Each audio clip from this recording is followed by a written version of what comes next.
YCP తరపున తరచుగా media ముందుకొచ్చి సందడి చేసే మాజీ మంత్రి పేర్ని నాని ఇప్పుడు ఏమయ్యారు? పవర్ఫుల్ పంచులేస్తూ శత్రు పార్టీల మీద విరుచుకుపడే ఆ స్వరం సడన్ గా మూగబోయిందేంటి? పేర్ని నాని మాత్రమే కాదు, ఆయన కుటుంబం మొత్తం కనిపించట్లేదు అని సోషల్ మీడియాలో దండోరా వేస్తున్నారు నెటిజన్లు. అజ్ఞాతంలో పేర్ని నాని, కానీ ఇంకెన్నాళ్ళు? ఆయన కుటుంబం చేస్తున్న న్యాయ పోరాటం ఎందాకా వచ్చింది? కూటమి ప్రభుత్వం దీనిపై ఏమంటోంది?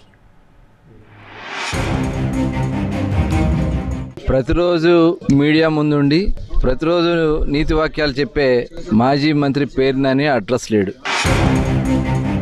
మరి ఊరు వదిలిపెట్టి పారిపోయాడు ఆయన. తప్పు చేయనప్పుడు అక్కడే ఉండొచ్చు కదా. వాళ్ళు ఎందుకు పారిపోయాడు ఆయన ఊరు వదిలిపెట్టి? ఆయన లేడు, కొడుకు లేడు, ఇంకా భార్య అయితే సరే. రేషన్ బియ్యం మిస్సింగ్ వ్యవహారంలో పేర్ని నాని పూర్తిగా కార్నర్ అయిపోయారా? ఆయన అరెస్టు తప్పదా అనే చర్చ రాష్ట్ర వ్యాప్తంగా మారుమోగుతోంది. తన భార్య పేరు మీద తల్లి పేరు మీదున్న గోడౌన్లో 5,000 క్వింటాళ్ల రేషన్ బియ్యం మాయమైందనేది కేసు. ఓఎస్ఎస్ ఫర్టిలిటీలో సైన్స్ ఇంకా ఓఎస్ఎస్ హెల్ప్ తో ఎందరి కలలో నిజమయ్యాయి. In the good hands of science. Mummy daddy అవ్వాలంటే ఓఎస్ఎస్ కి కాల్ చేయండి. పౌర సరఫరాల శాఖ అధికారి ఫిర్యాదు మేరకు ఈ నెల 10న పేర్ని సతీమణి జయసుధ, గోడౌన్ మేనేజర్ మానస తేజపై కేసు నమోదైంది. ఇది జరిగి 2 వారాలవుతున్నా నిందితుల జాడలేదు. అడ్వకేట్ తో మాత్రమే టచ్ లో ఉంటూ అజ్ఞాతంలోనే గడుపుతూ కోర్టుల ద్వారా డిఫెన్స్ గేమ్ ఆడుతోంది పేర్ని నాని ఫ్యామిలీ. నోటీసులు ఇవ్వడానికి వెళ్లినా పత్తాలేరు. మరో దారి లేక ఇంటి గోడకు నోటీసులు అంటించి వెళ్లారు పోలీసులు. విచారణకు హాజరు కావాలంటూ మచిలీపట్నం పోలీసులు తనపై జారీ చేసిన నోటీసుల్ని రద్దు చేయాలని హైకోర్టులో పిటిషన్ దాఖలు చేశారు పేర్ని నాని. రాజకీయ కారణాలతో దురుద్దేశపూర్వకంగా తనను అరెస్టు చేసేందుకు ప్రయత్నిస్తున్నారని పిటిషన్లో ఆరోపించారు. అరెస్టును నిరోధిస్తూ మధ్యంతర ఉత్తర్వులు జారీ చేయాలని కోర్టును కోరారు.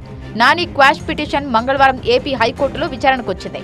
22న విచారణకు రావాలని నోటీసులిచ్చినా పేర్ని నాని బేఖాతరు చేశారని హైకోర్టుకు తెలిపింది ఏపీ ప్రభుత్వం. ఇప్పటికే నోటీస్ పీరియడ్ ముగిసిపోయింది కనుక మళ్లీ నోటీసులిస్తే విచారణకు వెళ్లి తీరాలని, క్వాష్ పిటిషన్ వెనక్కు తీసుకోవాలని నానిని ఆదేశించింది హైకోర్టు.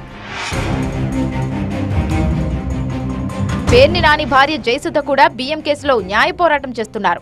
ఆమె దాఖలు చేసిన బెయిల్ పిటిషన్పై జిల్లా కోర్టులో విచారణ జరిగింది.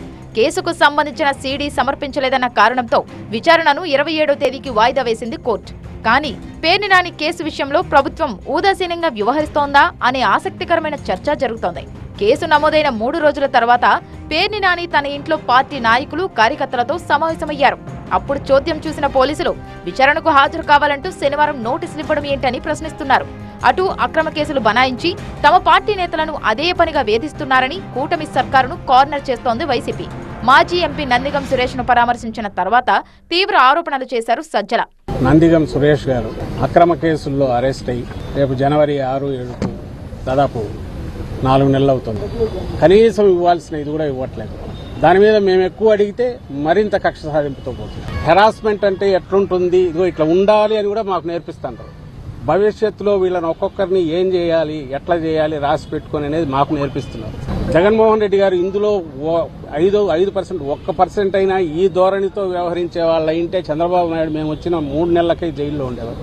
2019 తర్వాత మేము వచ్చాక ఆ రోజు ఆయన అట్లా అనుకోనందువల్లే చంద్రబాబు నాయుడు కింద కేసుల మీద ఎంక్వైరీలు జరిగి దర్యాప్తులు జరిగి ఆ తర్వాత ఫైనల్ దీనిగా ఆయన అరెస్ట్ చేశారు తప్ప ఇప్పుడు ఈ రోజు చంద్రబాబు నాయుడు రాగానే ఏం చేస్తున్నాడు? 3 నెలల్లో తన కేసులు ఎట్లయితే ఇచ్చాలని ఆయన చూసుకుంటున్నాడు. నాని కుటుంబం పాల్పడ్డ రేషన్ బియ్యం కుంభకోణంపై విచారణకు సిట్ ఏర్పాటు చేయబోతున్నట్టు సంకేతాలిచ్చింది కూటమి ప్రభుత్వం. తన గోడౌన్లో బియ్యం నిల్వలు తగ్గినట్టు ఆయనే స్వయంగా అంగీకరించారని, తప్పించుకు తిరిగినంత మాత్రాన అరెస్టు తప్పదని వార్నింగ్ కూడా వచ్చింది. ఇది కక్ష సాధింపు కానే కాదని క్లారిటీనిస్తోంది. పేరు మీద ఉన్నటువంటి గోడౌన్లో స్టాక్ డిఫరెన్సెస్ ఎందుకు రాలేదు? వాళ్ళ భార్య పేరు మీద ఉన్నటువంటి గోడౌన్లోనే స్టాక్స్ డిఫరెన్సెస్ ఎందుకు వచ్చినాయి? అదే కాటా కదా. ఇందులో కక్ష సాధింపే ఉంది. ఆయనే లెటర్ ఇచ్చారు కదా. మా కక్ష సాధింపు ఎక్కడన్నా ఉందా? మేము కక్ష సాధింపు చేయాలంటే ఆ రోజు రాత్రే కుటుంబం జైల్లో ఉండేది. మేము పూర్తిస్థాయి విచారణ చేసి దీంట్లో ఏవైతే ఉన్నాయో అవన్నీ కూడా బయట తీసిన తర్వాతే వాళ్ళ మీద యాక్షన్ తీసుకోవాలని నిర్ణయించుకుని ఇవాళ మొత్తం వాళ్ళది బయటపడింది. సమాధానం చెప్పమన్నా కూడా సమాధానం చెప్పకుండా తప్పించి తిరుగుతున్నారు. తప్పకుండా చట్టం ముందు నిలబడాల్సిందే. ఇదిలా ఉంటే ఏపీలో రేషన్ బియ్యం గల్లంతైన ఉదంతాలు మరికొన్ని బయటకొస్తున్నాయి. మొన్న మచిలీపట్నంలో, ఇప్పుడు కాకినాడలో ప్రైవేటు గోడౌన్లన్నీ వైసీపీ అధీనంలోనే ఉండేవని, లారీలకు లారీలు తరలించినా లెక్కాపత్రం లేదని వార్తా కథనాలు రావడంతో మరికొన్ని కేసులు నమోదయ్యే అవకాశాలు కనిపిస్తున్నాయి. ప్రస్తుతానికైతే పేర్ని నాని కుటుంబం ఎప్పటిలోగా అజ్ఞాతం వీడుతారన్నదే సస్పెన్స్.